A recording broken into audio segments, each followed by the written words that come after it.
What's up, everyone? Welcome to the Core Podcast covering all things Apple TV Plus. My name is Jim, and I'm joined by my co-hosts Luke and Kyle. And today we continue our coverage of Apple TV Plus's Foundation. Today we're covering Season 3, Episode 8. Kyle, thankfully, we have you back. We missed you. We really wanted to talk to you about the Mule last episode. And to be honest, I really want to talk to you about the Mule this episode too. But first, let's just talk about what you thought about the last episode quickly, and then let's just roll right into this one.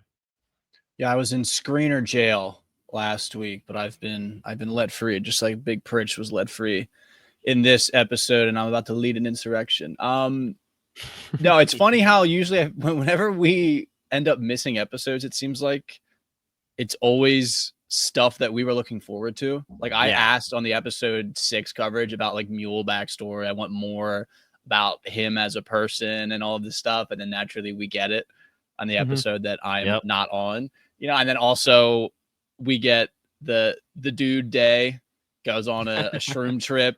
I'm not there to talk about it, which is pretty funny, but I think whatever happened this episode was much better than last episode with him. So it was a good episode, but I really think that episode 8 was a lot more meaty with things to dive into versus last episode. No, you say the one this. Yes. Okay, was, I think, cool. A lot more meaty with things. So I'm looking forward to talking about this episode. Awesome. Lukey? My opinion on this episode, I also think that it was more meaty. If you want to go that route, I thought it was a good one. There are some actor call outs I now have that I missed out on last episode, but it's actually better that Kyle's here for that. That's a little teaser for later. I'm happy you're shaking your head. And Jimmy, just an actor we talked about was who played the Mule as a kid. Nothing that we would have recognized, but he was in season 1 of House of the Dragon in a random episode. So maybe he's Licensee boy, just like didn't even have a name. So I doubt it, but maybe there was something subconsciously that we were clocking there.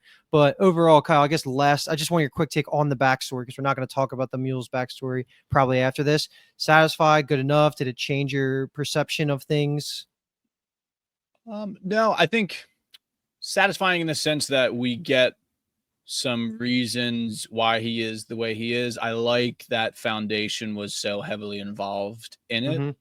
I think that's been a somewhat of an underlying theme throughout this season, rather, in that Foundation's becoming very Empire like. The whole Ember succession stuff isn't really presented to us as a good thing, and it almost seems like part of this is just kind of saying naturally when you have some type of authoritarian structure that has so much control that things like this are somewhat inevitable.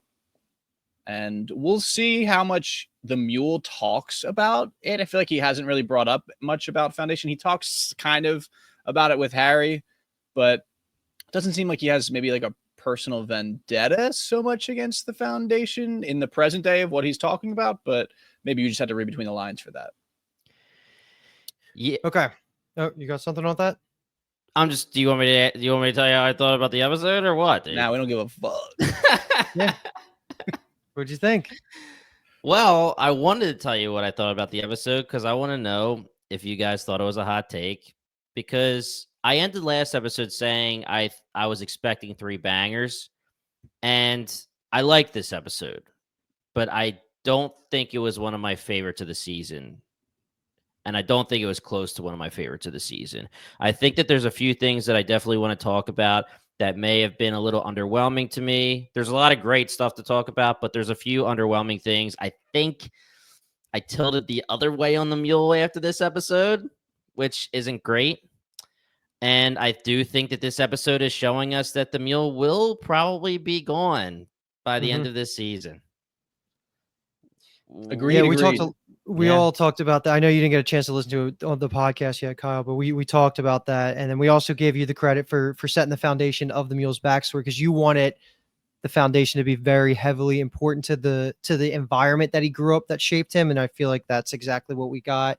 So yeah, it's definitely worth, listening to some of the things, because we shouted you out a bunch on that. But we're going to focus on episode 8 for now.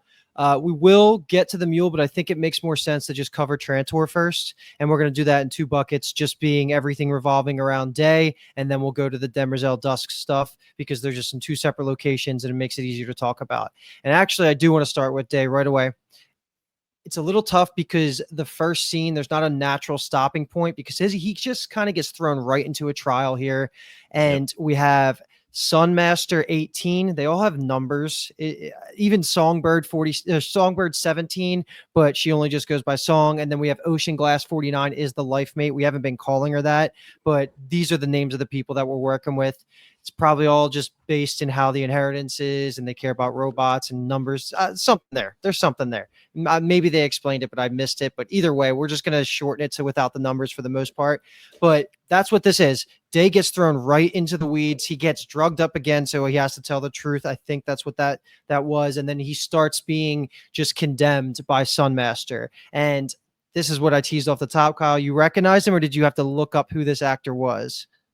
I was so suspicious of who it was. I knew character, show. I just could not for the life of me remember the name Riario. Yeah. So I had to look up that part of it, but legend from a great show. Da Vinci's Demons is what we're talking about. It's actually a show we teased doing a pitch down for years, but we never actually got around to it. But that's a great, I think, is it HP? It might be Showtime Stars. or Stars. I think it's Showtime or Stars. Yeah, one or the other. Either way, but the Riario, who is the same actor as Sunmaster, is a guy that is pretty much in every single episode. He really reminds me of Adrian Brody a little bit, just like a skinnier version of him or something. I don't know. It's in the face. He's like a I don't zany, really know. eccentric version of Adrian Brody in a weird and we're way. talking 10 years, right? At least. Yeah, that's an old show. Yeah. Oh yeah. But anyway, back to the Foundation where this whole trial starts. You see like everybody that's in the inheritance religion is there to view the trial, and Day's just in the center, and he's actually being tried along with Song, who is kind of wrapped in all this. But they go on to this play or something. I don't even know what to call it. It almost looks like a religious ritual where they're just describing the history of the robots. And for the most part, there wasn't too many new info drops here until you get to the piece about their savior being named. And the savior's name in the past and their history is Danielle, who you find out, or Danielle, who you find out is just Demerzel in the modern time, right? So she is more and more important than we even thought. There's so much to talk about there, but before we start talking about Day's response to this story, let's just take that beginning chunk and then we'll start getting into more of the details. I have never in my memory experienced a show that has done a character like Demerzel like this. Every season we just get the most insane stuff about her. And it's an endless stream of cool stuff. Yeah. You know, like season 1, we were so interested in what's the level of autonomy, and then she's like has a religion that she believes in, and all that stuff was like just a teaser for season 2 was crazy, and we get more about her backstory and all this stuff, and now she's freaking the god savior of this hidden religion that's been and practicing the galaxy. Yeah, like for all of these years, like it's just she can only collect so many cool titles and stories and all of this stuff. It's so crazy, but I love it. I eat it up every single time. I'm so interested. It almost feels like it's Day. I know we're not really getting into so much of that stuff yet, but it feels like Day might convert if he survives. Whatever, he might convert. I think he pretty much like did in that moment. You have to couple it, though, with his first trip of how it was even possible. It wasn't just this scene that would have been the conversion. It was him realizing that she was motherly to him and she had this directive that was overriding all of their interactions. And then you couple it with this. I could buy it, but question mark at the end of this episode, does Day actually live? Like, we're all probably on team that he's not dead yet, right? I'm assuming he's not dead. If, spoiler alert, we get Dawn's not dead. Yeah, exactly. So yeah, I want to just skip right to the Day part. So I don't really have much else to say.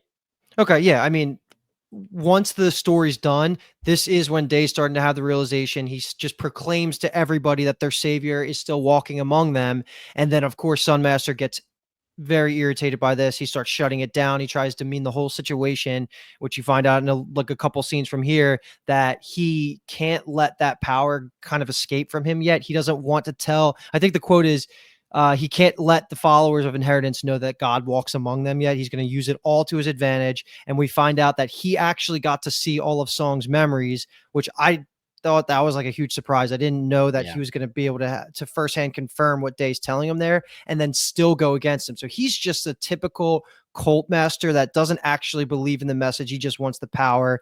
And I thought there was a chance that he was actually going to care about the religion and then turn and actually prop up Day, but that's clearly not what happens here. And then throw in the whole thing about just how cool the robot head became, where it actually started having real manifestations, and then it actually gets turned on and starts reaching out to any robots that are around after, in my opinion, one of the coolest parts of this bucket was when Day connects back the story, the theme that Demerzel's been humming. And do you guys know off the top of your head, that's been in prior seasons, right? It's not even just I thrown recognize into the this song, season. I think, and it would be hilarious if I'm saying I recognize it and it's revealed that this is the first time we heard it. But No, I no, no. thought, We've definitely heard it. I just can't remember if we've heard it prior to season 3. Like, if is this something they came up with for this season, or it's kind of been a seed plant all the way back in season 1 or 2, which it could be, because obviously this is based on books, and this seems like a pretty important reveal to kind of just come up with on the fly. So if there is any way that the show is still remaining true to the books, which I know it's not doing the best job at that, like this could be something that they're actually pulling apart from the books. We'll have to look into the Discord and see if anybody can confirm or deny that for us. Yeah, and the one thing that I will say, when I said I was underwhelmed about this episode and I was expecting a banger, and I don't think we got a banger, the robot part of things was banger-ish. Always, right? Always, it's so it good. really is, because Kyle, you said it perfectly. From the very beginning of season 1, we were like, wow, Demerzel is very, very intriguing, very, very cool. We hope we get more robot stuff. And it seemed like it wasn't going to really go that route, and it was the Cleons and the Foundation, and Demerzel was just kind of there doing plenty of great stuff, but not a main character, meaning her robot history being a main character. And then we were starting to get more and more surprised at how much they were actually explaining to us. And the first big explanation we get, we're like, this is pretty damn cool, but does it mean anything specifically to the overall story? And we were just very confused there. And then season after season, episode after episode, it really does seem they're going the robot route. And I am fully in on that. Fully in. Make Demerzel the last person standing. Yep.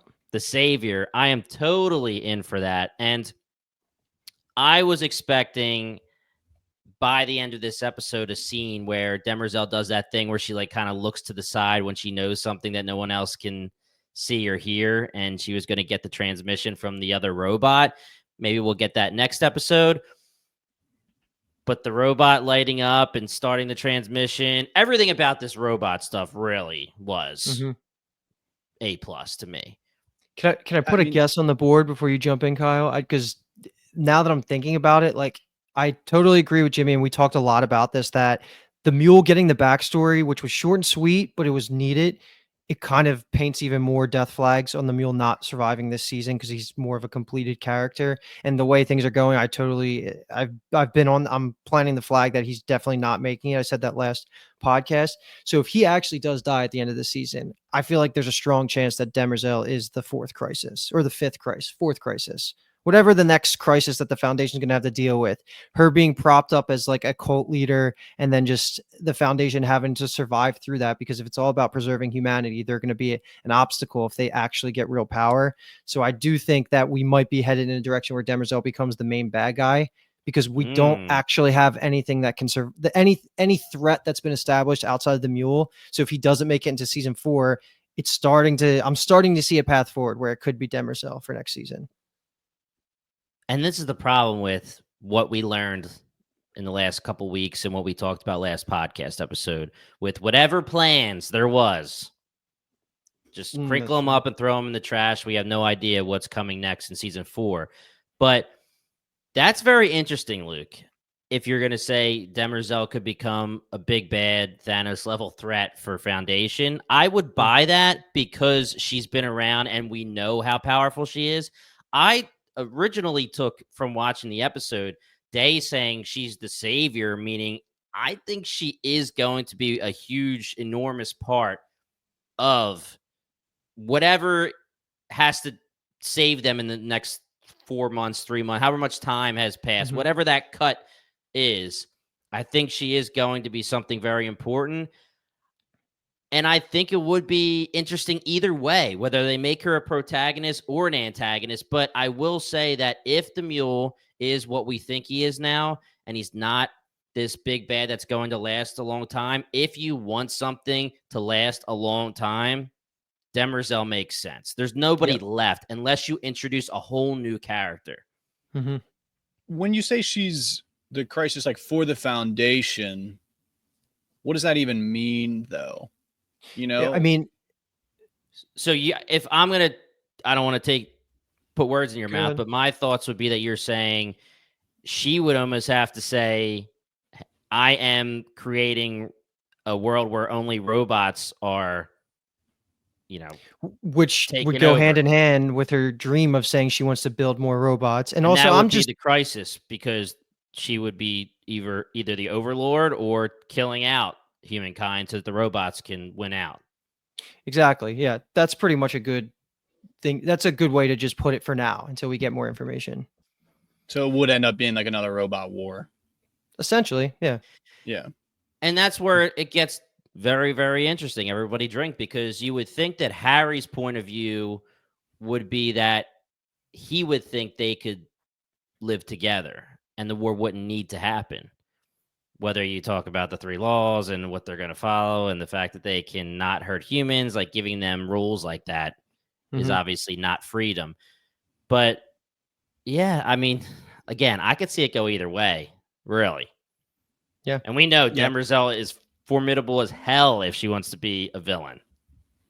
And if she has the freedom to do whatever she wants, how villainous, I think, will it turn out is definitely something to keep an eye on. I thought it was, one of the most notable things of the episode was that Day essentially says in all of this monologue of stuff that he wants to free her from her servitude because the only way to save like the galaxy is to free her from that servitude. She's basically handicapped by her initiative. She can only preserve the genetic dynasty, not necessarily preserve the galaxy itself. She wouldn't be able to make the choice. And we kind of see it a little bit later when we get to the stuff on the surface, let's say with her, Demerzel and Dusk and the ambassadors and things like that, of it's really the genetic dynasty above all in her mind right now. And it seems like they're really pointing us towards she's going to be faced with that situation where the genetic dynasty is kind of over and she gets to sit there and be like, okay, what's next for me? So I feel like we'll get to find the answer to all that out. Yeah. And that's like inevitable and in a good way. Like the writing has been setting that up and leading to that since we learned that she was a robot all the way back in the middle of season 1. So I love that. I feel like if she does decide to join the good guys full stop after the genetic dynasty ends, like how do you ever lose? If you have Harry Seldon, the Mule's dead, and you have Demerzel on your team, it just feels like just an all across the board win. So I can't see it going that cleanly, especially since we're told that I think there's 8 crises on the horizon. So who knows? Well, I mean, it could be Sunmaster 18, 19, 20, 21. Yeah, that's true. He's quirky enough, but he doesn't seem like a multi-season guy, but he's going to cause some problems for the next few episodes. Yeah, and this could answer the question as to why Harry gave her the Prime Radiant. Maybe Harry did know the trajectory of psychohistory and that eventually he would hope that the Empire would fall and she would have the ability to be on their side and be the savior that Day thinks. The other thing we're going to have to think about here, though, is if we're living in a world where Demerzel is free, does that mean no more Lee Pace in Foundation? I'll quit. We'll do check-in episodes. We're not covering this week to week if that happens. Yeah. Oh Exactly. gosh, that would be a tough world. Yeah, Mhm. that would But be tough. it seems like we could be getting set up here for. I mean, it's actually funny that all of the empires, all the clans are actually currently alive, even though they're acting like only Yeah. one of them is. Right. But it does seem like this day is kind of in this direction of kind of self-sacrifice, realizing the benefits of seeing things that are bigger than himself, looking back onto his past and allowing it to kind of point away to his future. There's too much left in his story for the actual end of this episode to be the end of things, but this season could certainly be the end of things, which is very bittersweet. It's always bittersweet when we lose the Cleons at the end of every season. I never Yeah. like it at all until we get the new ones, but will we get new ones? I don't Get know. Harry and Demerzel in a room and let him think forever about how to get that thing out of the back of her neck. I feel like he could figure that out. If I thought you were Cleon gonna the say let 'em first bang. if Cleon the Get first these two in a room. are we gonna have to get in a room and bang this one out? Little How I Met Your Mother for you guys. But but seriously, if Cleon the first could figure out a way to trap her into this directive, I feel like Harry, if he put all of his efforts into it, could figure out a way out. But he just hasn't been focusing on that because he has a lot of other things to be thinking about. And we don't even know where the organic Harry is right now. It could be Day. That could be Day's story that he ends. Honestly, I feel like I'm convinced that's what it's going to be. I feel like his role in these last few episodes, whatever happens, is going to be him allowing her to break free from that. And he's going to be the one that grants her freedom. That would be honestly an unbelievable full circle season story for him. And I think I would really enjoy that. And I 100% agree. And let me ask you this. In the scene where Demerzel has it's Rue and Dusk in her prison, she does say to both of them, if you try to take the thing out of the back of my neck, I will immediately kill you, right? Mhm. Because I was wondering if a Cleon it himself would have access and nobody else. But if she said that to Dusk, then I guess Cleon the First said no organic version of Cleon or anybody can try to remove what's in the back of her neck. That's Yeah. fair. But I mean, can't we can incapacitate her 100%. in 100%. some There's way, maybe black hole is bomb, this dude.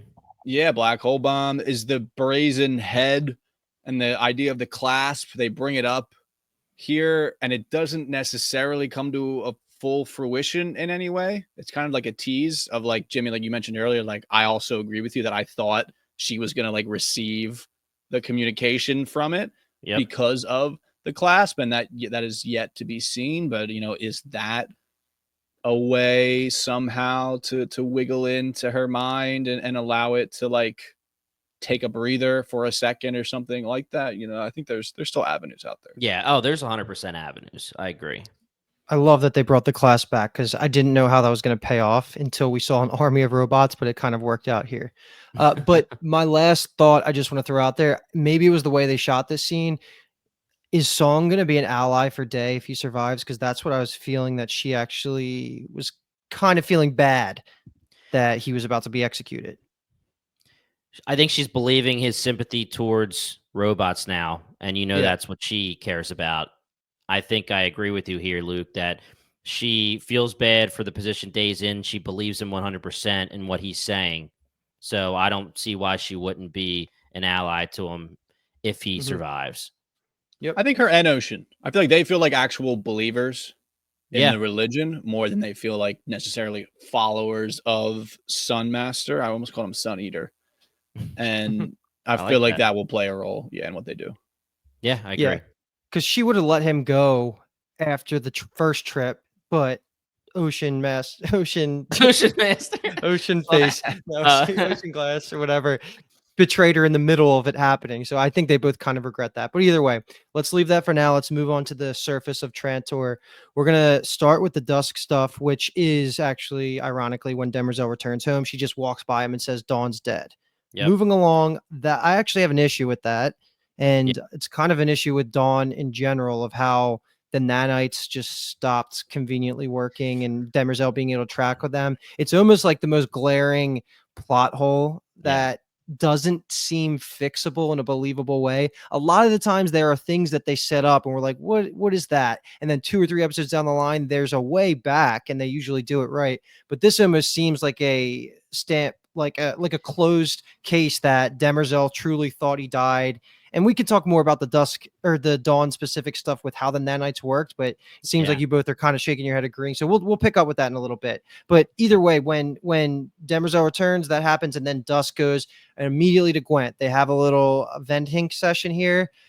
The only reason I'm stopping at this for a second is because we get the name for Dawn, which is cool. He would have been Cleon the Worthy. That's just awesome. I hope he still gets that shot because he was supposed to be one of the best Cleons out there, right? He was trained in politics, like he had a good head on his shoulders. That aside, the scene I really want to spend some time talking to you guys about is the politics that go down in the throne room when we have a representative of Cloud Dominion. Shout out to Sareth from season 2. I'm happy they kept that kind of relevant because they're an important faction. Then we have Sirio Farrell from the Galactic Council coming in, and then we also bring back the Zephyr that has been Demerzel's confidant for a while, but she hasn't actually made an appearance in a minute. And they have a great conversation here, just kind of putting the pieces on the board of how the lay of the land looks right now, with the idea that the Empire is clearly losing power. That's been part of the plan. That was part of even Foundation like Gail's plan. But these 3 that are in the throne room talking to Dusk here say that they have the support of 5 trillion souls within the Empire. And what they really want to do is just roll over for the Mule, let him take over. He'll come in and if they play nice, the idea would be that Empire would be symbolically saved, which is how they're thinking that Dusk would go along with this. And then they kind of just have a badass moment where he just says, this isn't us asking you, this is just us notifying you. And then they leave, because that's going to have major ramifications and even might directly play into the Trantor vision that's been hinted at for 2 seasons now. Yeah, this is a pretty powerful triumvirate. I always chuckle when they throw some figures out about things with the galaxy, when they say they represent 5 trillion people. It's like, okay. Oh my God. Right. So many people. But it's really showing us, again, reinforcing it's happened so much this season, because it's a big part of this season that Empire is just super weak. Yeah. Cloud Dominion has a lot of sway, it seems. Luminism as a religion has so many followers, and it's interesting that they were the one that tipped the scales, he essentially says, which is pretty interesting. It doesn't seem... I know that they were political a little bit in season 1, about some things. This just seems like a pretty big thing to get involved in. And I know there's more things to talk about with the Zephyr, but I'll be interested to see how much Luminism is in these last 2 episodes here, and how much of because they in a way too are, I wouldn't say necessarily a power in the galaxy the same way that the Empire is, the same way that Foundation is, but if you have so many people that follow a singular belief system, like that is in itself a power block. And in what way could Luminism deal with the Dark Ages, help bridge this period of time between civilizations and all of that stuff? We've learned, or we've talked a lot about through the Foundation's eyes of the religious stage, all this stuff. Demerzel's been a believer, but now she's also the messiah of another religion that seems to actually technically be correct in a weird way. Kind of correct's not necessarily the right word, but they're onto something there. Their God's actually walking around. Yeah, exactly. They figured some shit out at least. So all of that is just an interesting play. It's just another thing in this milkshake of fun. Bringing all the boys to the yard, man. Yeah, that is season 3, and the 3 Cleons will be at the yard. Yeah, they'll be at the yard. Dusk knows the deal. Power's an illusion, especially right now. If you get rid of Trantor, it's game over for Empire. Sirio Farrell he says it straight up. This is not us asking. We're just telling you what the deal is. And they're saying, like you said, Luke, oh, we're saving Empire, the idea of Empire, just to sugarcoat it for Dusk. but really they're just trying to save the trillions in lives, and whatever happens, happens. They just want Dusk to give it the okay just because it's kind of nice to have the okay. But otherwise, you get rid of Trantor, the Empire has fallen, and it's going to save a lot of lives, but it's not saving the Empire. And of course, Demerzel steps in and is not going to allow that because she knows the deal as well. This power is an illusion, especially right now, Kyle. You're 100% correct. They're weak as hell. The foundation is large. The council is large. There's a lot of powerhouses right now. And I really like they brought the Luminism back into it. Just it does have a little bit of a parallel. It's not the same exact kind of scale, but they went to the planet on purpose to talk to the Zephyrs and to do what was it called? The not the walk, the spiral. Yeah, the spiral. Wasn't it like walk the spiral? I forget what it was. Yeah, I think it was walk the spiral, and he did that because he needed to win over Luminism, and he ended up doing it, and that's what tipped it in his favor at the time. So I like that it's coming back into this story, but Dusk knows. And going back to last episode, Luke, we were wondering what the deal is with the ferret and that awful scene, and is he kind of breaking? I just think it's a Cleon acting like a Cleon. He's pissed off and he wants to be alive. He doesn't want to die. He wants to be the person that sticks around and takes them through this. I don't know if that's going backwards just because it was up for interpretation and we hoped for another way of interpretation, but we did talk about it. That's spoiled. He's a spoiled brat. He's a Cleon. Yeah.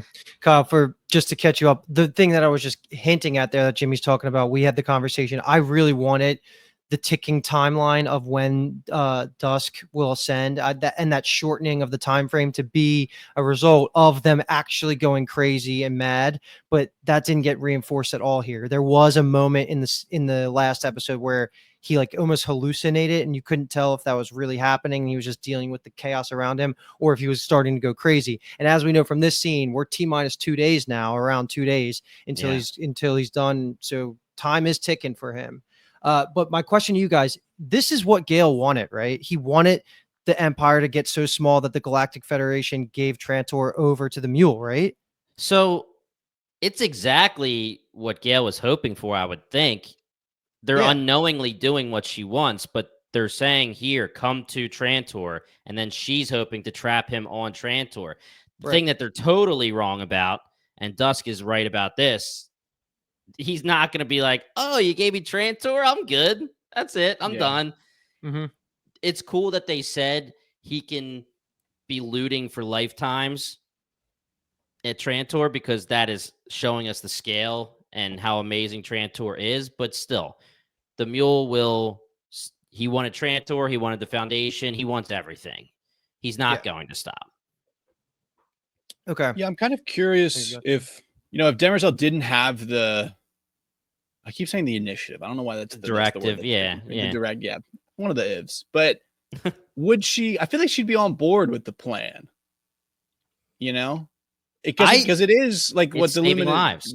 Yeah, what this ever says. Like it's definitely unfortunate for Trantor, but this is a long-term play here, and it's also interesting to think about. And maybe we'll get into this conversation deeper in the future when we probably talk more about the Mule and New Terminus. But we have 2 episodes.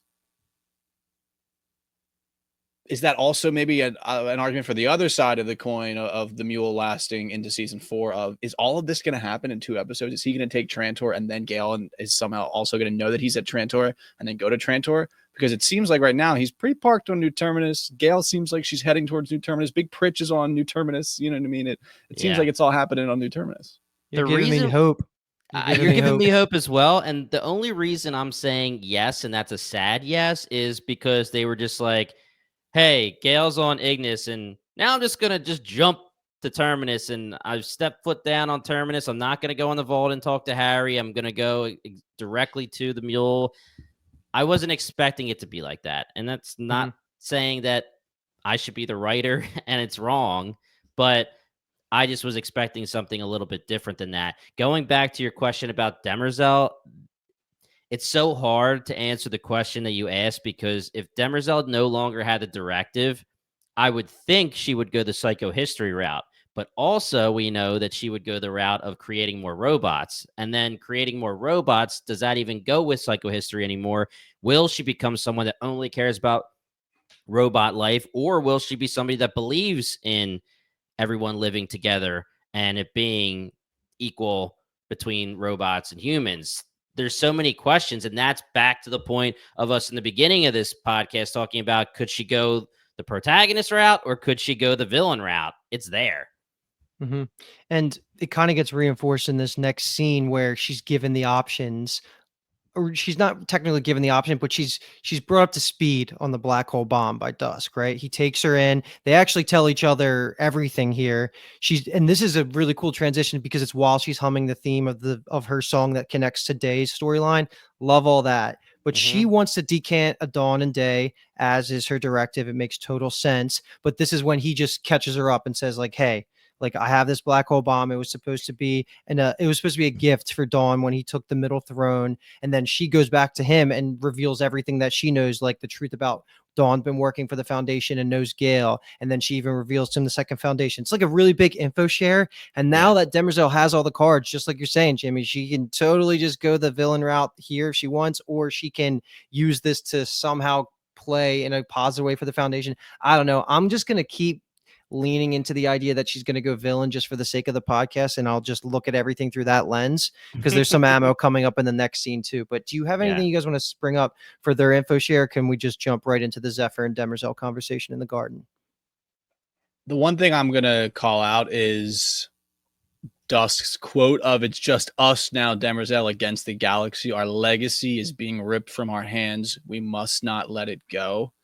And we talked, I don't remember, maybe 2-3 episodes ago, and I remember bringing up, like, I could see Dusk using the bomb based on the message that Dawn sent him of, I tried to do, all this good stuff for the legacy and stuff like that. I tried to do something memorable, and like Dusk sitting there knowing he has days, knowing that the conciliator title is basically trash. It means nothing at this point because ain't nothing conciliated in the galaxy, and that would then push him to use the bomb to try to create an additional legacy. And I mean, I'm feeling like that's literally exactly what's happening. All right, I'm ready. The second time Kyle has a hard stance on what is exactly going to happen in the next 2 episodes. Yeah. I'm feeling pretty good about that one. Misses one episode, now he's an expert. Something huge was going down, and Demerzel had no idea about it. That's pretty crazy. And I really liked how he said, meaning Dusk, as I became Dusk, I started working on this because we knew, you and I knew, we may not have spoken it out loud to each other, but we knew that Day wasn't formidable. He wasn't the right person to be in the middle throne, and Dawn would be. And I wanted to create something for Dawn. I loved that. Yeah, he's a good Dusk until he starts going crazy and then kills a ferret. He was fine until that point, Yeah, but right. Anyway. Yeah. I mean, maybe he is kind of tweaking a little bit. Maybe he is going slightly crazy. I mean, if the goal is like, let's just start bombing people, let's just start erasing planets, that's slightly erratic. I mean, I know it's in his mind, it's the choice between literally the Empire ends and we do this, but I could see some cracks. I could turn my laptop screen and maybe see that, he's had some wires and some screws loose. My theory is actually directly off of what you just said there. I think the whole purpose of this actually isn't about Dusk, and it's giving the bomb into the hands of Demerzel, which after this next conversation she has with the Zephyr, she's almost pre-atoning in the garden, also while atoning for having killed our girl Hannah from Bly Manor. Yep. Miss Hannah, whatever her name is. What was it? It's not Miss Hannah. Tania Miller, but I'm pretty sure it was Hannah. Yeah. I know it was Hannah, but I thought they had something else. Either way, she's like saying sorry to her. She gets the cool Pale Reaper drop. I'm not sure if that's the first time we've heard that, but that's a great accolade. I love that. The Pale Reaper of the Empire. She's just like Daenerys, man. She's getting those titles. All these titles. But I say this all to bring up the fact that I think that Demerzel might even be the one to use the black hole bomb on the Maiden after giving the keys from Dusk here, because that would be like her reason why she's having this conversation in the tone that she is with the Zephyr, and she's saying that she's almost completely severing any chance at being redeemed in the religious eyes, and she's just gonna, like I said, if I'm just gonna lean into the villain theory, that would be a really important step for her to just cut off any quote unquote humanity she has in her. I'm using that word in a weird way, but just like the morals and the human side of her. So I think that the whole conversation with Dusk telling her about the black hole bomb is going to result in her using it and not him. But her using it to intimidate the Mule into stopping, and then also stop all these conglomerates taking the power from the Empire. Like she could just straight up just bomb them because they're trying to remove Empire from power, and that's against her directive. So it both makes her a villain and keeps with her directive without getting rid of Lee Pace. It's like the best of all worlds. So the typical, we have the most powerful weapon and you're not going to intimidate us anymore. You're not going to try to face us. Yeah. I mean, I could see that. And now she has the information, like you said, Luke, and she could be atoning for things that will be happening in the future. Why would she choose that? Because of Luminism, you're saying she's going to take that religion out? It's more about just cutting the leadership off of the Galactic Council, Luminism, and Cloud Dominion. Because you kill them, then who's going to be the leader to revolt against the Empire? Right. Yeah. That'd be pretty wild. It would be. And she knows what happens when it goes off. If the future is somehow told correctly enough, we know that it can change in certain ways. Black hole bomb does go off. Yeah. There's just so many different things to think about. There's so many moving parts right now that are all circling. It feels like a similar drain. That it's going to be fascinating to see how they all fit together in the next 2 hours. Well, Kyle, you were a big a fan of this Zephyr as well as I was in the beginning of the season. I honestly thought after she goes through the memory wiping tool, which was so cool, I thought that Demerzel was actually going to kill her. Me too. And then that would have been the path forward to what I'm kind of saying here. So, I guess passing it over to you, Kyle, like what were your takeaways of that whole interaction in the garden? It got dead silent. Like there was no noise when she walked through, and I was like, "Oh man, they're totally gonna kill her." I was anticipating her head was gonna pop, but it seemed like it was more of a like audio motif to kind of symbolize the fact that she has no memories now. You know, it's just like a blank slate. But yeah, I was just like writing it down, like just trying to process what she was saying, and I don't know what she means by I can't step foot on the maiden because of something she has to do, something she did similarly to a Zephyr before. I don't know if that means she has to do something to a Zephyr again. Is the simple atonement of her removing the memories of the Zephyr, is that something that she can't set foot on the maiden anymore? I'm not entirely sure of what it all. And the Pale Reaper, like you're saying, totally seems to signify that she's bringing death somewhere. Oh yeah. Kind of lines up with my theory. Yeah. I mean, it all works out. In the simplest way, I thought she was It was confusing because she said, "I will not be killing you" to her face, like right at that moment, "You're safe here." But she did say, "You're safe here," right? So I was thinking, okay, she touched Tania Miller's character and poisoned her and killed her. So I thought when she stroked her cheek that the poison was going to set in. They were going to be able to have their conversation. And then, like you said, Kyle, as she's walking back out of that area, the poison would set in and she would die. But of course, that's not what's happening. And it seems like it's going to be at a larger scale. But I loved how she said to the Zephyr, "This is like the closest I've had to some kind of friendship in a long time." Which we've been pounding the table for a sounding board for her, and I thought she was great in the couple scenes she's gotten this season. But I don't think she's anything special that would make her live past this season. She might even be done. Besides, like her reaction to whatever crazy things Demerzel does. Yeah, that's true, and we have no idea about this scenario between seasons 3 and 4. A black hole bomb is like the perfect retcon reset scenario if they really wanted to, which is, and it's a shame. We're also at a point where I could see 4 different characters using the bomb. I could see Gail using it in some way. I could see the Mule setting it off in some way. I could see Dusk doing it. I could see Demerzel doing it. Yeah. What about Harry? Nah, less likely. Unless you mean human Harry that gets being turned into a robot behind the scenes. Yeah. That's I think that I need to know this season what the deal with human Harry is. Yeah. I don't want to wait. I'm not okay. No. I will be very upset if this season ends and we get nothing else from human Harry. He's getting a finale moment at the very least. Yeah.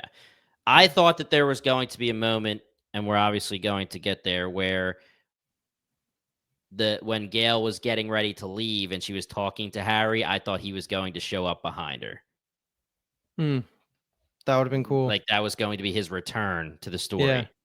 Yeah. He's going to come back as a robot named Heal, and we're going to learn that they read some old piece of stone that was just had a little gunk on the top of the lowercase h, so they read it as Daniil, but it was really Heal. And it's Harry that comes back. Dude, Kyle has the script. You got it, bro. And then Dusk is like, oh my God, my legacy. I got to use this bomb. Okay, let us move over to Ignis, the location of the second foundation, and full transparency for the listeners. I had some screener issues here where I did not personally get to see any of the subtitle conversation between Gail and Preem. So I'm going to pass it back to one of you two to just summarize these 2 conversations that we get before she before she heads off to New Terminus and ends the episode. Okay. Yeah. So I was curious who was going to step into the void, but the first conversation is basically Gail's in go mode of Pritch is out there, and it's pretty cold-hearted. It is. She's like, I'm not really so worried about Pritch's bodily safety. You know, she's concerned that he has all of the second foundation information and that the Mule can get all of that info from him. So it's basically like, okay, we got to pack everything up and we got to leave Ignis. She's like, and she tells Preem, like, you got it. Like, you just leave, go somewhere. I shouldn't know where, because I'm going to go confront the Mule. And then no matter what happens in that confrontation, like the second foundation will live on. And Preem's like, no, I didn't sign up for that. Yeah. Big Pritch is like, hey, let's get married. And Gail's like, listen, you need to die, bro, because if you're alive, the Mule's going to read your mind. You're going to sandbag all of us. And that's basically what the conversation was with Preem. And Gail was like, I got to go. I got to go towards the Mule. I want you to take over. I want you to keep moving, keep the foundation alive. And like Kyle said, he said, I didn't sign up for that. That's not what I want. Okay. Yeah. But then he jumps the second on board. one. Yeah, the second one is basically she goes to the Harry statue and is like, I cracked up at this kind of it. It's supposed to be ironic, but when she says to him, like, there's just never any time to Harry, says the person who's, you know, been alive on and off for the past 350 years. Yeah. But Preem's basically just like, you know, we would never let you do this alone. Which you can. I seriously challenge anybody to go watch that without subtitles and read as much body language as possible, because I did not get all of that. That was so needed. So thank you. I'm gonna rewatch it when the actual episode drops on Apple later this week. It was really funny with subtitles at all, not even just the subtitled sign language, because Gail is sitting in front of the Harry statue and is like, you know, all these things I didn't get to say, and if only I had all this time, and, you know, Harry, I love you, and I wish I could have said it to you. And then I'm thinking in my head, I literally wrote it down. I'm like, Harry's gonna walk up right now. That's what I thought, 100%. And then the subtitle says footsteps approaching. And I was like, yeah. And then it's Preem, and Preem, the boy, the homie for sure. But I was like, damn, they got me with that. Because it was just Preem. Fully agree. Something else that was said that was really cool was Gail was saying we had 100 years to get ready for the Mule, and he tore that whole thing apart in one act. Awesome stuff. They said, too, they were like, you know, we put the Empire on a plate for him. Yeah, and he went the other way. Envisioned, that he would go after Foundation. But they also talk about, and I forgot about this in the second conversation, that they have Preem is basically trying to, you know, give her a little bit of a knowledge, a little bit of an edge, you know, an additional consideration for when she actually engages with the Mule. And he basically says, you know, the second foundation we all share our minds together so freely. It's literally like we're one person. We are one organism, one creature. Like, I think your thoughts as they are my own, and you think my thoughts as they are your own. And the mule has never experienced that. He only knows one way with the mentalic power. It's only about like pushing other people and forcing other people to do things, just like a domination of will. Yeah. And, Gail has another way. And we know that Pritch is a mentalic, and I'm thinking maybe, there's something there with like they can use the old power of friendship as it's known. Power of love in the anime community, and maybe they'll power of friendship the mule to death. Is this the first time Gail has ever even physically seen the vault? Because she never made it to the first original foundation on Terminus. So this is the first time she's ever seen it, right? Does she know that it, like, she knows that's the vault? I guess Harry had to have explained everything in all the scenes that they happen behind the scenes or off screen, I guess. But yeah, I guess it's a I didn't fair think question, about that. to be honest. Yeah. But all right, let's leave that for now. You know, it'd be hilarious though. It would be hilarious though. She steps down. She's like, "What the hell is that thing?" and just keeps walking. That's weird. Just misses Harry. What do we think about us getting 3, to my knowledge, nameless, never seen them before crew members? And it's like, all right, these 3 are probably gonna die. I have no emotional connection to them. Well, these people are just straight cannon fodder, unless they somehow, hold hands within this power of friendship and they contribute. But it's just like, it was just funny that we're adding them on now to this like super secret Delta Force. Well, that's why I was laughing and talking about it earlier in the episode. It's like Preem's like, "Hey, you're not going alone." And usually that's when the homies come and you're like, "Oh shit, there's Harry," or "Oh shit." And then it's just these 3 people. And I'm like, cool. And we were Who joking. are these people? Yeah. And Kyle, we were joking last episode about Sunmaster 18, how they were focusing totally on his abs and the lower body, and there's going to be this big face reveal, and we're thinking, is this going to be like a Cleon? Is this going to be a Dawn, a rogue Dawn? This could be crazy. And then they reveal his face, and we're like, what? That's just Riario. Yeah. Well, let's be fair here. They did this same thing with the librarian that's part of the Second Foundation and the Second Foundation member that helped the whole heist with Dawn right before he quote unquote dies. So there's a lot of Second Foundation members, and Preem and if you count Pritchard are the only 2 that have had more than one scene. So there wasn't a lot to choose from unless Pritchard just popped up out of the sky and was like, "I'm back," and then they jumped on the team. But like, there was no one to really choose there. They didn't spend any time developing those people. So let's leave that for now. And we're going to talk about everything else that happens on New Terminus. And based on how you guys have been talking about the mule, I'm sure that you didn't love this interaction that first happens, which I truly did. I thought it was a good interaction, but I'm going to let you guys say your piece first. And this is what directly ended episode 7. And that is the mule versus AI Harry here. Tell me what you were like thinking while this was going on. The mule has been built up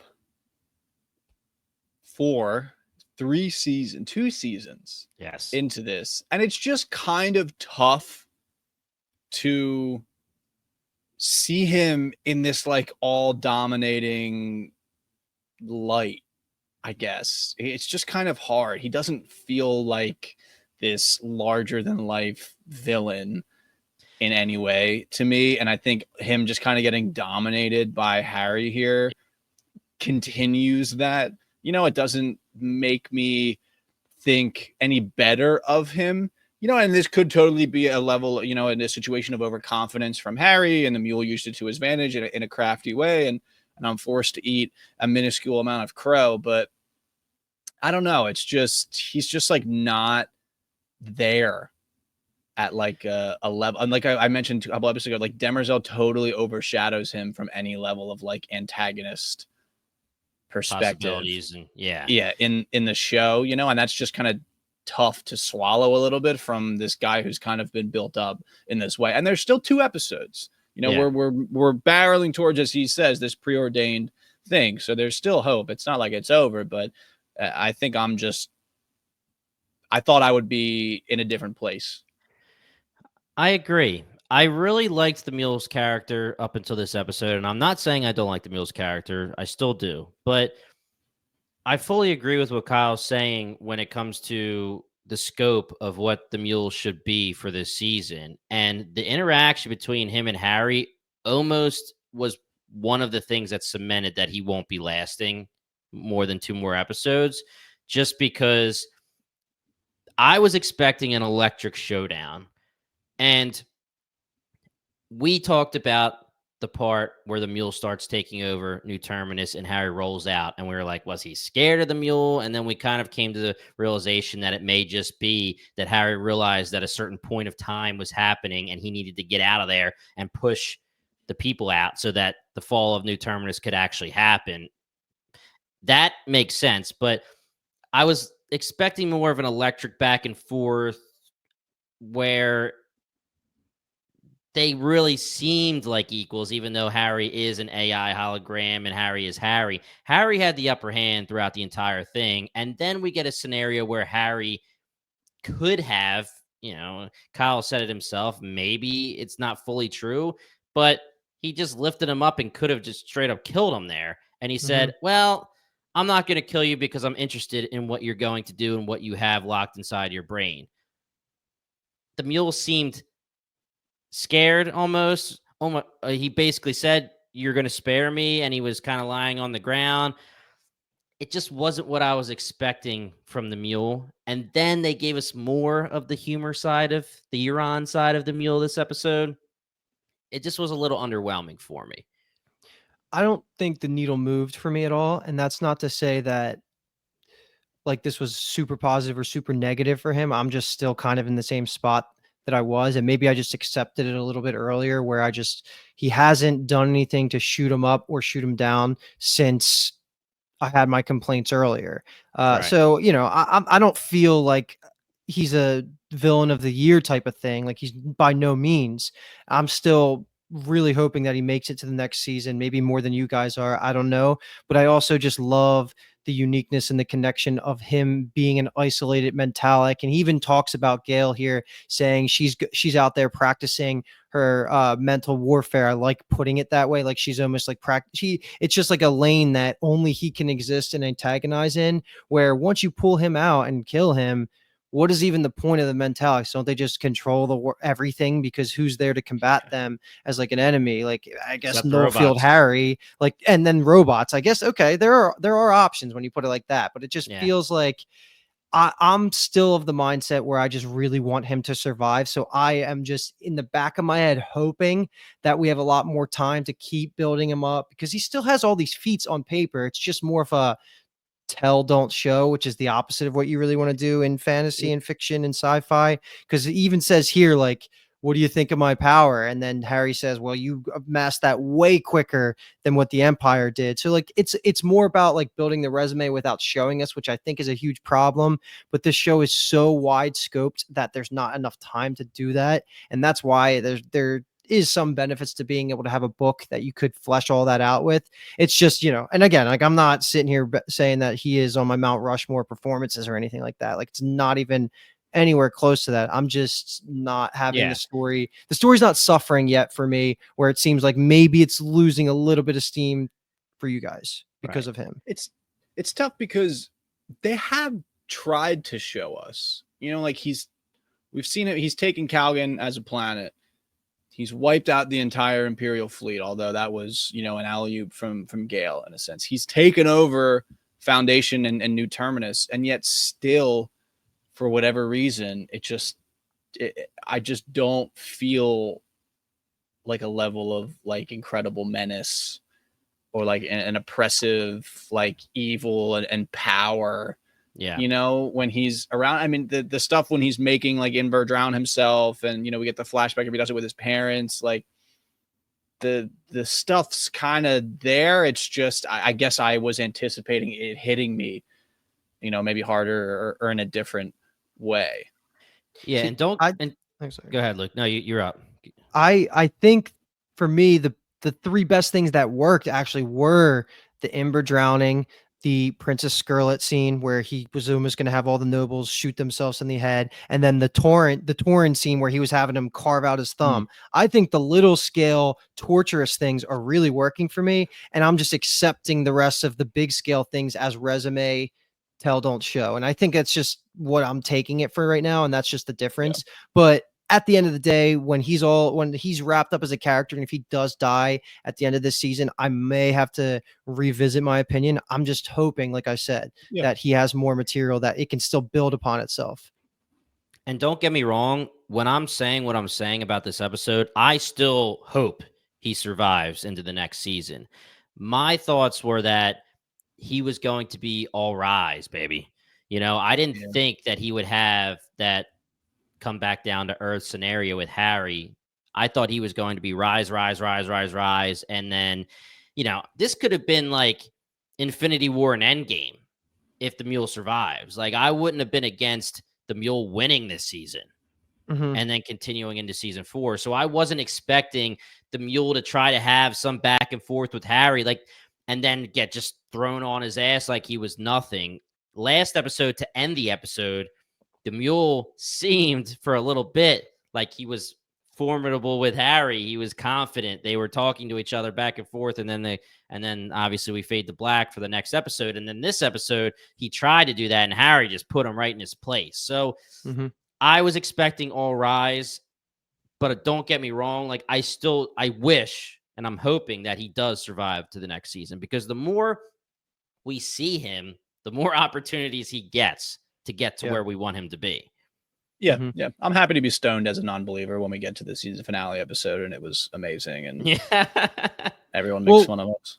Here's the thing. You guys might be in the majority and I'm in the minority of him as a character, but I don't know. Just the good news is that he's not doing a season 8 of Game of Thrones thing where it's tanking scores because he's a centerpiece of the story. Like, everything on IMDb, it's all been 8s. Like, this whole season has been so good. Yeah. So as long as he's not ruining it for the whole story, even if people agree with you guys, I'm still fine with it. And we'll get more of that. And he does have a couple more scenes here. And I actually did have one little issue with how he performed, but it's always back to just him being overly jokey in moments, which we'll get to. But there's one, I guess 3 more scenes here. I'm going to loop 2 of them together, but just quickly, we have him having Gail's religious stones from her childhood. And then this is when he's talking to Skirlet, and there's that scene where he just has a moment to himself, and he says that Pritchard's going to be the one to lead him to Gail. Before we get to the Med Bay and Dawn and Beta, do you guys have anything you want to throw out there for that? Not really. I'm just curious if Gail, or Big Pritch rather, is able to deduce Gail's mindset of she's got to recover him so he can't spill the beans versus I've got to recover him because I love him. Yeah. And will she come to that realization? Maybe that's part of what's going to happen. Maybe that's a way that she can change. Maybe that's the way her story, like we kind of talked about way earlier in the season, could maybe come to an end at the end of this season, and it might be right before she actually even dies. Is Pritch going to be the Sal in the vision of when she's battling the Mule on Trantor? Is that even still a thing? Were we wrong? Has the future changed so much that it happened somewhere else? I'm not sure, but I'm just looking forward to, I think, the Pritch Gail interaction. The Mule is going to try to use like that love, that emotional connection between them, and it's going to be like it's a weakness, but I think it's going to be a strength because the power of friendship and biggity bang, and usually that's all. I don't think they have enough time for me to care about the relationship at all for the rest of the season. I think it's very similar to Sal and Hugo, correct? I would have been pissed if you guys cared about Pritchard and Gail and you just never bought into the Hugo stuff, because that was more screen time and better and important to the story. So I think that Big Pritch is one of the biggest letdowns this season so far.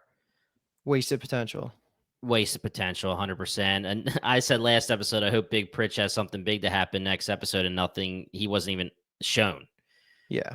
I wouldn't be against if Gail decides that her lifelong love ended up always being Raish, and Big Pritch was some kind of love, but not the same kind of love, and she does stay stone cold with him.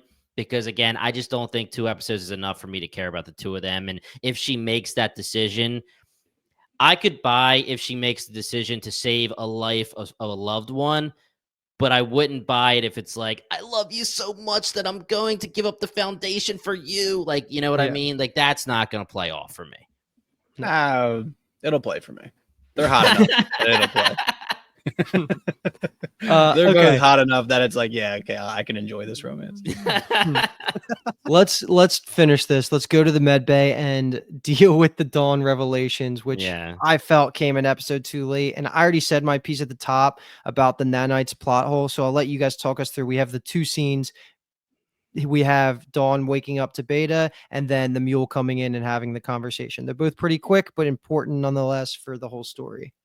I seem to recall some giggling when I said it was probably a 50-50 chance if Dawn was dead or alive. I do remember. And I even remember when it was quote unquote confirmed. There was maybe a little bit of a shade thrown of Kyle thought it was 50-50, but the 50 came through. One of the 50s. Hey, baby, we're here. He's on the table. Run that tape back. It did not go that way. I was going to say, we're going to have to run the tape back, because I'm pretty sure I said literally there's no freaking way Dawn's alive. But I did say that there was purposely, or let me restart, that they purposely did show that the nanites, the nanites could read wrong in Demerzel's eyes, and obviously Day wasn't dead. But I didn't hear no bell. The one positive I get from this is that Beta is alive and well. We knew she would be alive. She's going to be back into the story. I think that she's going to be a great character. I don't think, and I hope she would survive to continue to be one of the main characters if they don't jump into the future again. Who knows? But this Dawn stuff, all you have to do, if you really want to bullshit me, is say, Dawn could be laying there and he could be like, man, my nanites worked so hard to save my life that they went offline, but they stopped the decay in my legs and I'm half alive, right? Agreed. Say something like that. I mean, this is one of the worst kind of just like, hey man, his suit kept him alive, don't worry about it scenarios in a long time. That's the thing, because it seemed like the suit needed to harvest him after like a decent amount of time. Like I could get down with the idea of the suit harvesting his body for the heat and the energy is what took the nanites offline. Right. For sure. Yeah. But they made it seem like that happened like hours. He was after in and he out was of dumped into consciousness. space. Yeah. Yeah. And it seemed like Demerzel was immediately like, the nanites aren't there. Yes. Right. And it's just, okay. It wasn't good. It wasn't good. Yeah. That's the one thing. It's just like, come on, we're not that stupid. Unless we are stupid and someone has the key to this, but it was just like, whatever. I mean, his legs are all busted. I totally thought this was like the Mule was like harvesting his flesh to do like Cleon clone experiment stuff. And it turned out to be the suit, which was less cool. But yeah, the silver lining is Cleon the Worthy lives. So we'll see if he keeps that title. And he was throwing heat. He wasn't really backing down. I mean, it's hard to not react to the Mule leaning on your legs the way that they look. But, he was like, if I know, stop it up, baby. Yeah. And he just was like, hey, you don't know, so. Beta got a jab in too. Yeah. That is something I want to talk about. So I had been fumbling. I tried to listen to episode 6 if I brought it up or if it was an earlier episode. I feel like she is going to be a Mentalic. Yeah. I think we did bring this up at least subtly. Somebody on the Discord threw a theory out there that the reason she didn't go near the Mule in the club scene and let just Torin go was because she didn't want to get within the range. Yeah. But I don't know if she knows. Right. Or I maybe would it was a go with that. subconscious Yeah. thing then. Like she was just Yeah. like she couldn't. But it's that she says to, I believe it's to Randu in episode 5 or 6 of, we're really good at making people love us. She's got that Magnifico persuasion. really latches onto her in a certain way that's just so beyond anything that he has with Torin or really anyone else besides, you could say, the mule. And it really was hitting me with episode 6 with the null field of she is so far gone compared to everyone else. Like, it knocks her the hell out and she's just like completely incapacitated by it. Right. Similar to the mule in this episode, right? Yes, exactly. But the only thing that kept me off of it, and because this was it happening to the mule and stuff, was we know that Sal was a mentalic, but she was also the outlier that it didn't affect in any way. And I just don't know if they weren't thinking about that in early season 1 or whatever. But that was the one thing that was keeping me off that, because then I was like, well, maybe it's Torin then, because he seemed like he kind of tanked the Nullfield stuff. But then she rolls over in this episode and says to the mule, I think you should leave now. And again, I don't necessarily know if she knows she has the power, but the balls to say that. And he, I don't think he necessarily obeys, but there's something, I think, there that's deeper than her just being a badass. I had that feeling 100%. I had that feeling. Could so I'm not like cool and unique. Does she have the power of compulsion like the mule, but she doesn't realize she has it? She's not as strong, or she's not as trained. And does that play into Preem's idea of the mule only knows one way? Would he be able to tell when someone is in his own mind, someone that's kind of either, I mean, in Beta's case, unknowingly, but in Gail, potentially Pritch's case of knowingly, like they're so trained in it that like the thoughts that they make you think feel like your own thoughts. Something that kind of pisses me off now that we're talking about this, and especially after they bring this Preem stuff up, is they don't really talk anymore about how the mule was able to like break through the vision and hurt her in the vision back when she was originally in it and she saw Sal. That kind of goes against everything that Preem and what we're saying right now, where if the mule is a mentalic and he's a powerful mentalic, but he only ever trained himself in one way of using his powers, he doesn't know really how to use it in other ways. That's just another one of those things where I'm a little underwhelmed with him, because we're getting instances where we have this amazing badass vision with a war zone and Gail's throwing down. And then all of a sudden the mule looks at her and he's like, who the hell are you? And then he says, you're from the time, before the empire falls and all of that. Like, he's in it and he has that power. Like, I don't feel like that's the same power that this mule has. If he does survive into season 4, maybe the original plan was to have more growth in that field and maybe even recruits more mentalics and then grows in that field. Which, if I could write the show, I would want to do a long burn like that. Slow burn. Yeah, he feels like his like training and stuff in it is just like pure raw power. Yes, he's naive, baby. And like it feels like from a power perspective, I could be convinced, that he just kind of powered through and was able to kind of like pierce the vision in that way. But it's going to be this subtlety, power of friendship, mind melding thing that he has not ever had the chance to deal with. That's actually going to be the key to things. Yeah, and maybe the big end game here is that he uses his compulsion to take over individuals at a time, and whether he can expand it and make everybody turn, they haven't really explained that. But if you're telling me he has said it's hard for me to keep a hold of a lot of people at once or certain strong people at once, say he goes to compulse Gail or even Big Pritch or anybody, if Beta is a mentalic, if they connect their minds together, maybe they will be too strong because he's trying to compulse one person. But like Preem said, they're all together, multiple people in one singular mind, as a word body artist would say. So I don't know. Maybe that's the power of friendship. Maybe that's going to be how he is somehow weakened. But when when we saw the effect and he was talking to Cleon the Worthy, Dawn, was he trying to compulse him or was he just reading his mind at that point? Because if I'm the He was mule, reading. I compulse him the second I talk to him. The second I meet Dawn, I'm like, you're mine. Why would you not? Yeah, we don't know. I guess Soft it tie. also seemed, Soft maybe a tie. little bit of where he's just like Cleon the Tiny. He just like doesn't seem to respect him and like think of him maybe as an asset in any way, or maybe that's just the vibe he puts out, and he's got some ulterior motives.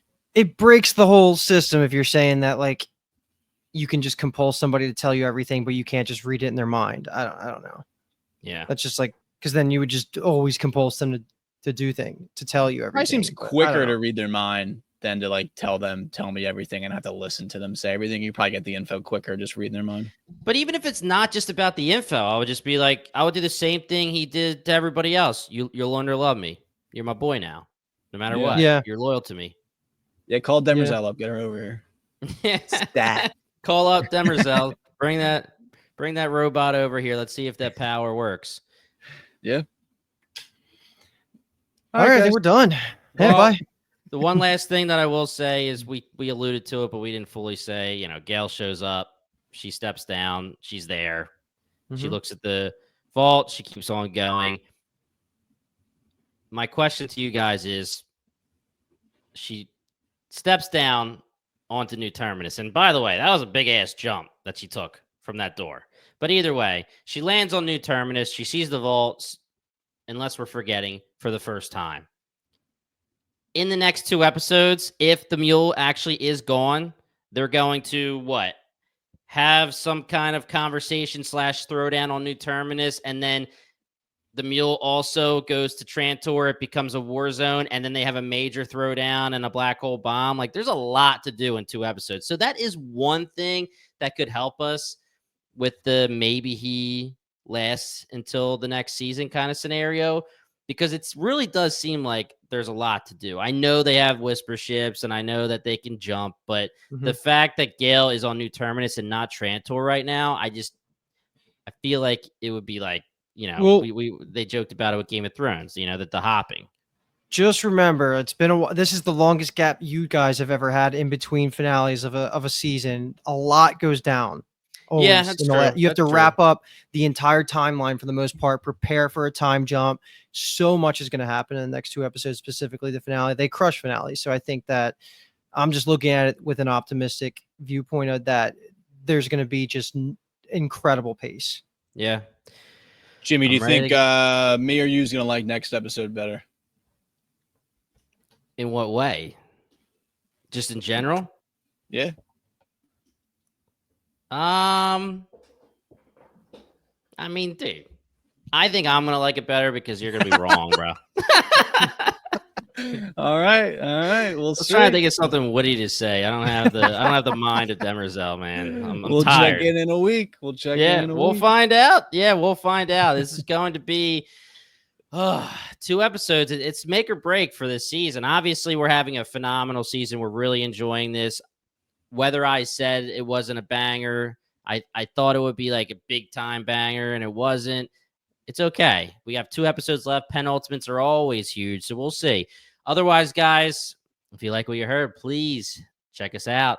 Check us out at the Core Podcast. Hit that subscribe button. Give us a 5-star review. We would love you forever. It helps us continue to do what we do. Check us out at Binge Empire Podcast for everything not Apple TV Plus.